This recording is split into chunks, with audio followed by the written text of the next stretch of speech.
တော်မို့တီတော်မို့ရိုးရိုးနဲ့မို့တော့ချစ်ကြတယ်ရိုးရိုးနဲ့မို့တော့ကကြတယ်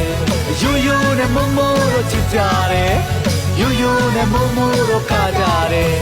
ပြီးယူများတဲ့တို့စုံတွေရွှေရိုးတော်မို့မင်္ဂလာရှိတဲ့အတွက်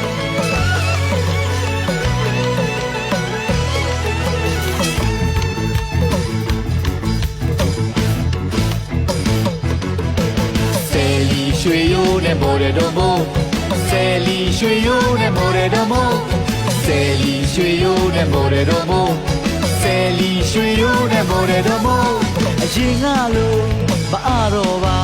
အရင်ကလို့မယိုးတော့ပါအရင်ကလို့မအားတော့ပါကျွန်တော်လေအရင်ကလို့မယိုးတော့ပါဒါဆိုရင်အချစ်စမ်းမဲတော်မို့ကိုနဲ့ဒါဆိုရင်အချစ်စမ်းမဲတော်မို့ကိုနဲ့ရှက်တယ်